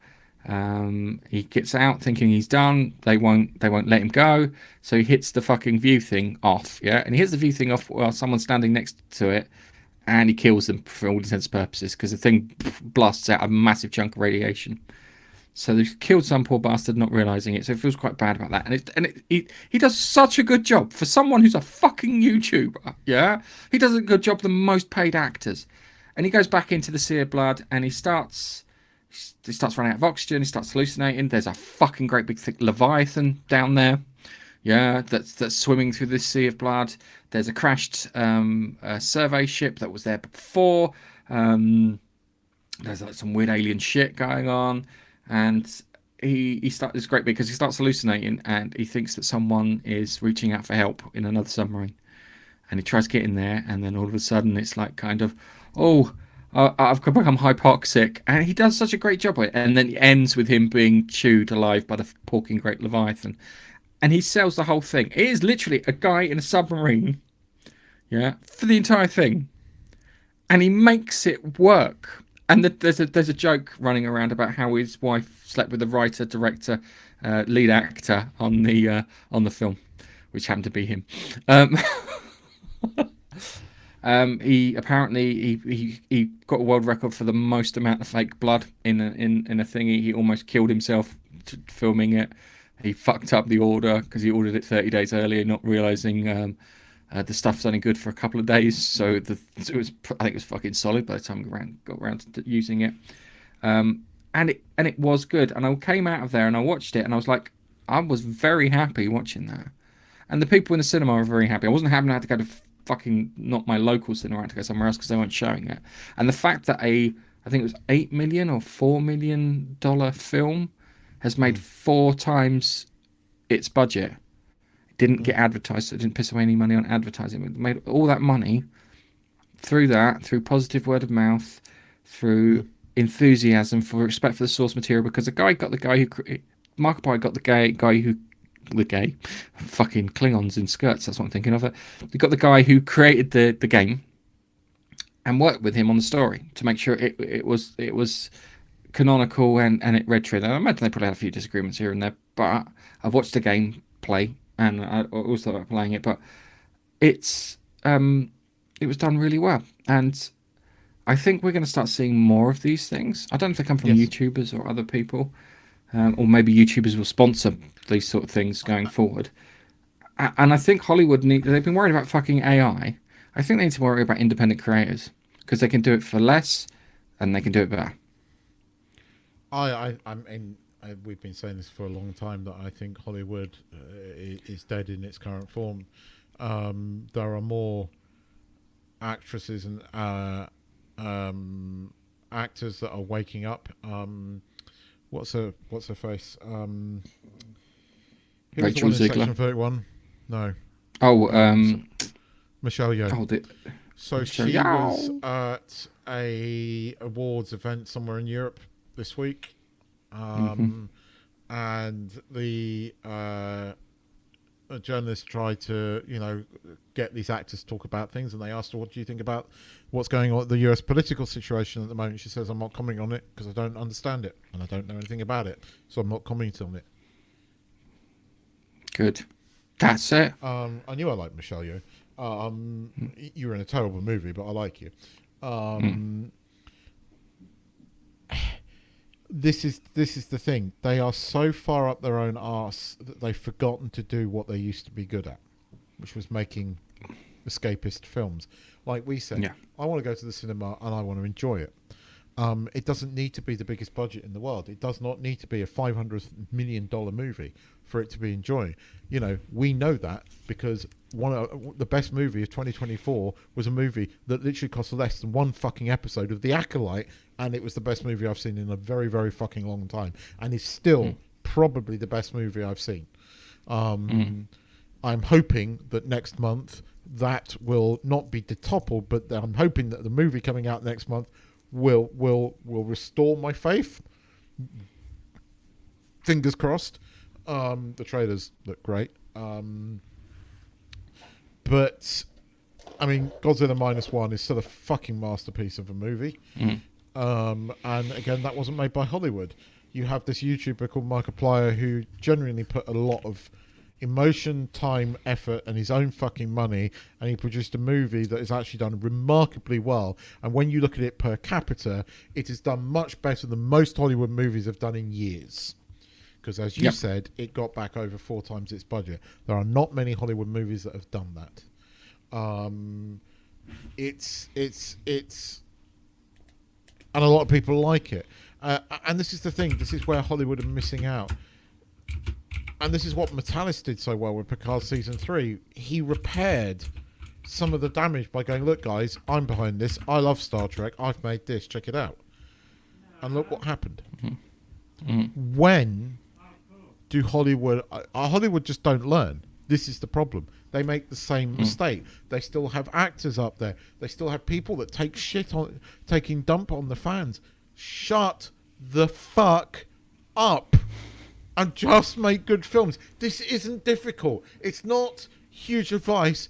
Anybody who is working on a film, shut the fuck up, right? Every actor's contract should have something in it that goes, you will not get paid if you open your fucking mouth. Right? Because we now know how much Snow White lost. How much money that Snow White lost. And it is all to do with the silly cow opening her fucking mouth. Right? If they just had something in there, it would have worked. But no. That's all they have to do. So no, I am really pleased for Markiplier. I'm glad that you enjoyed the movie. I said to my son, because we had a fucking whale of time trying to get to the cinema. As I said, it wasn't my local one, and I went, I think the film's going to be good because we've just had to deal with all this shit beforehand. So I think there's a chance that it's going to be okay. And yeah. I want to talk just briefly before we get on to Fallout about Night of the Seven Kingdoms. I'm really enjoying it. The first episode was really slow, and the only thing I will have is they want to put this shock factor in there. So the first, you had him shitting himself in graphic detail, right? And in the third episode, you have his third. The third episode, you have his kind of like the guy that trained him walking naked, holding a massive prosthetic cock because there's no way that's real, right? And then taking a piss with it. And it's like, why are those scenes in there? That aside, the third episode was genuinely fucking great, with a genuinely really sort of like out there twist at the end. And then the fourth episode is like balls to the wall fucking good. And I think the fifth episode is going to be even better because the fourth one ended. It is not Game of Thrones. It's not. You've got all these Game of Thrones names in there. You've got Baratheons and you've got fucking Targaryens and you've got all of that in there. But it's a small scale story about two characters with all these supporting characters, and he's a genuine hero, and it's a feel-good story, and it's a hero's journey, and it's written well, and it's acted well, and the characters are not all complete shits, and the main character is actually quite likable, and he has a proper fucking journey, and it's one of the best things I've seen for a while, if I'm being honest, on HBO. It's like the best fucking Game of Thrones thing they've done. I genuinely quite like it. The first episode is slow. You have to get past the first episode, but it builds. And by the fourth episode, it was like, actually, this is really good. This is actually like really watchable TV. It's not huge. It's not this huge scale thing. And there's some insanely crazy characters. I mean, you remember the gentleman, the crazy brother? Yeah. Remember the brother that does the chicken? Right? He plays a lord in it, but like a bit of a shitty lord, right? And they're having this tug of war, and he's at the back, right? And this team starts sort of like losing. I was like, fuck it. So he lets go of the rope and starts having a drink. He's like, come on, lads. He's drinking, right? And then he realises that the hero starts really putting all his might and starts slowly dragging them back. So he goes to the end of that fucking piece. He starts putting it like this, and I was pissing myself laughing because it was quite a funny scene. And then you get like the hero's speech at the end, and like again, it's funny because the hero puts on this speech. He's like, "Are there none of you left? Like, is there no one that has any honor left?" And this one solemn guy stands up. And you think, "Oh, here he goes," and it holds on him, right? And you think, and he's looking at him going, "Thank you, sir." And then the guy goes, it's back down. It is funny, but it's watchable. Okay. So yeah, first time I've actually felt something out. It's still a distraction from right in the fucking end of the bloody original series, you lazy bastard. But it's quite good. Fallout. Okay. What did Fallout. you like? Because you sort of messaged me, go, "Did you see it? Did you watch it?" It's like, yeah, it was good. You liked it. They fixed my NCR problem. Yes. They fixed my NCR problem, which is something that one of my biggest gripes. And because I said that even Lucy says it. It goes there. There are bad people, and then there are people who are slightly more problematic, which she was describing the NCR, because they are slightly problematic as an organisation. And yeah, got Courier 6 shooting the Deathclaw at the end, which is quite good. So the guy up on the fucking thing. That was good. The guy's arm falling off, which was entertaining. Hank is kind of out, but not out of the storyline. Cooper's wife is with the Enclave, so she's been working for the Enclave because they're in Colorado. We've got Mr. House who's come back online. It looks like the Yes Man may have taken over the strip, and that's why he had all the problems that he had. It was good. I enjoyed it. It fixed a lot of problems. Is it perfect? No. Was it entertaining and did it fulfill a need at the time? Yes. Will I go back and watch that one? I probably will rewatch that at one point. Usually before the next season comes up in December, which it probably will do, or January, which it probably will do because they're actually learning how to make TV properly, and their Amazon Paymasters. Sorry, yeah, the Amazon Paymasters want more, which is good. I don't know if they will do weekly episodes because I don't think it was as big with weekly episodes as it was with everyone dropping all at once, so they might split it into two. But I think hey, it worked as weekly episodes because it kept us talking about it. I don't know where they're going with the third season because it's going to be split, because obviously you've got in Colorado, you've got Lucy teaming up with you've got the guy from the Brotherhood now you know, his like, did you see the bit after the credits? Oh, what were they building, a big robot? No. The Brotherhood, yeah, it was. He had the blueprints for the robot. Big robot, Yeah. Liberty Prime Alpha. Yeah, that was. I quite liked that. I think a lot of people like. I get why you don't. For you as a game person, it's not perfect, and I understand that. But for me as a newbie to the Fallout thing, I really enjoyed that final episode. I thought it was fucking great. I loved Macaulay Culkin. It's like finally getting to, what does it say? It's like die for me. Oh, dude, that if you play that made me laugh. If you play the game, that is the Caesar character who I fucking assassinate the first opportunity I got when I played it. That's something that the Caesar character would do with the Legion dies with me. I mean, it's quite nice to see Macaulay Culkin again, right? He plays a really shit of a character, but he's really fucking good at it.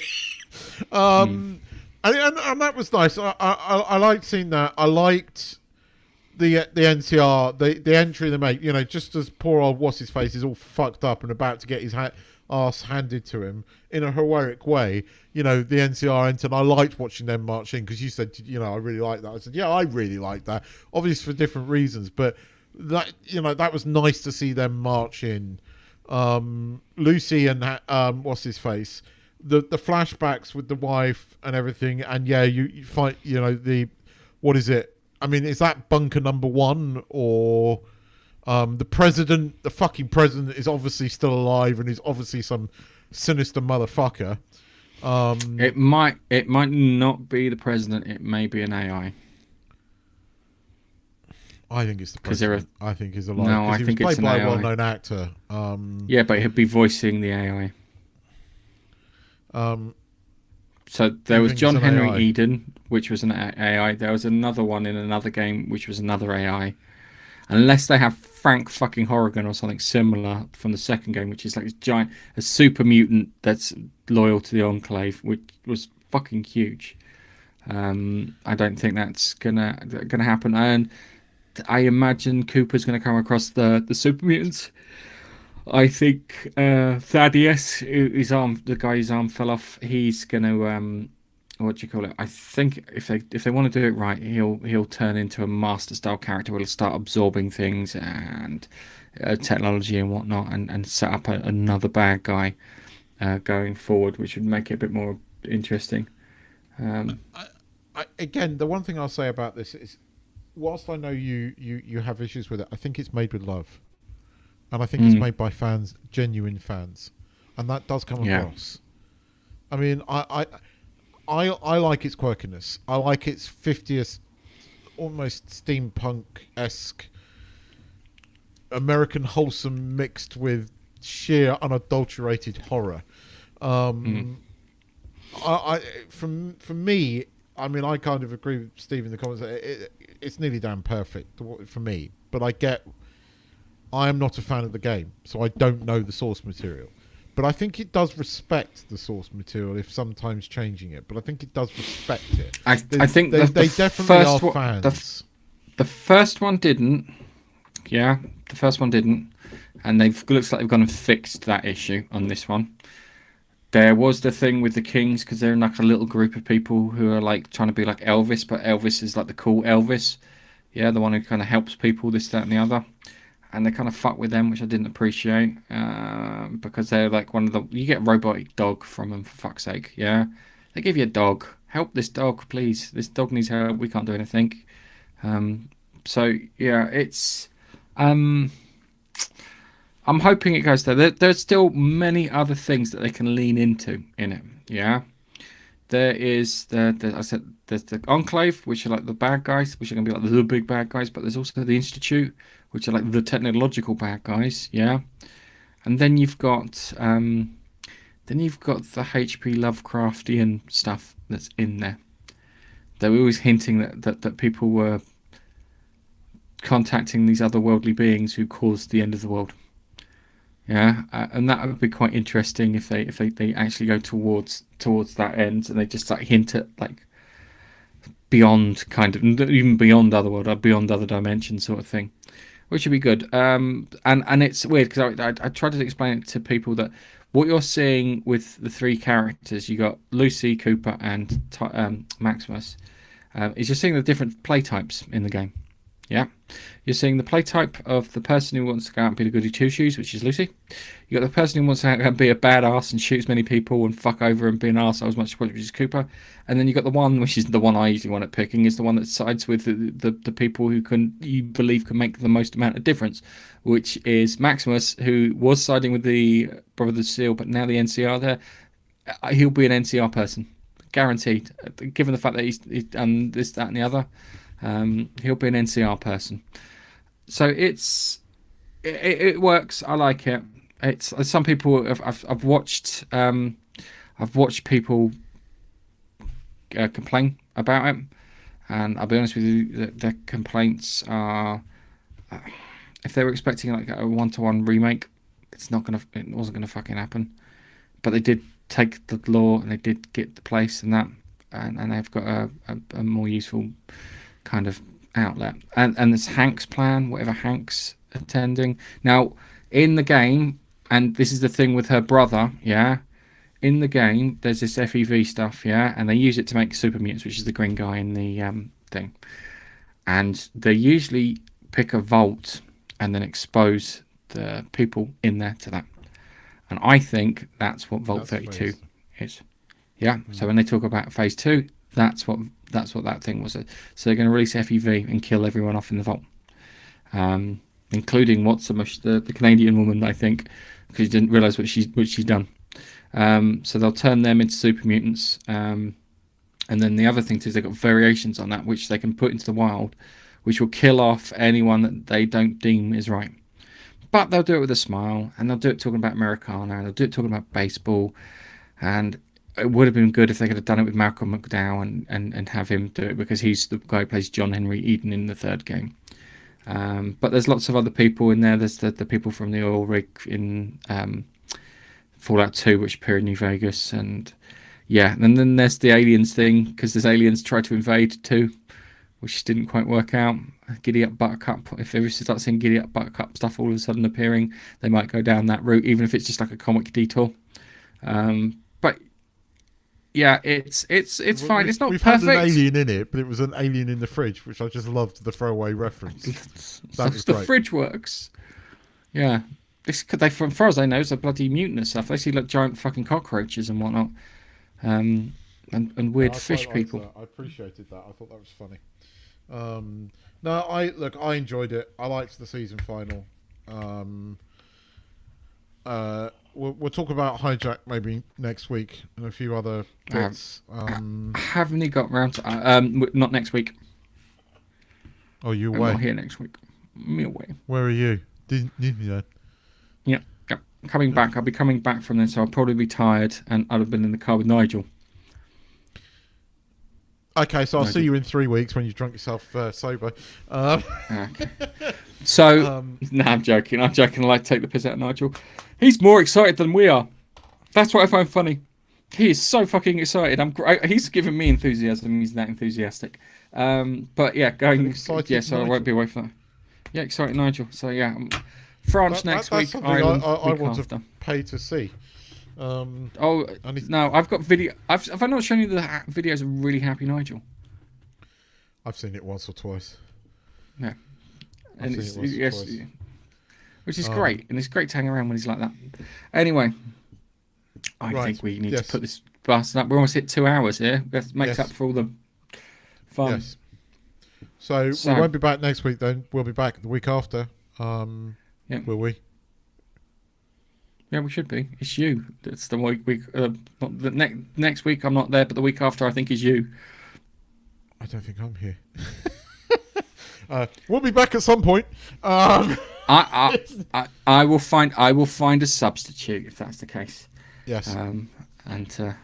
Or we'll record on the Saturday. Well, yeah, we can record on the Saturday and put it out. Yeah, I think we'll have to record that one on the Saturday. We'll probably be back the following week on the Saturday because I'm away the 1st of March. And yeah, no, I've got a wedding anniversary. Anyway, we'll deal with it. All right. Thanks for watching, everybody. As always, thanks for everybody in the comments. As always, thanks for taking part. And we'll see you when we see you. So thanks, Steve. Thanks, Chuck. Thanks, Paul. Thanks, Laurie. Thanks, Biffa. Thanks, woman. And we will see you in the next one. Bye-bye.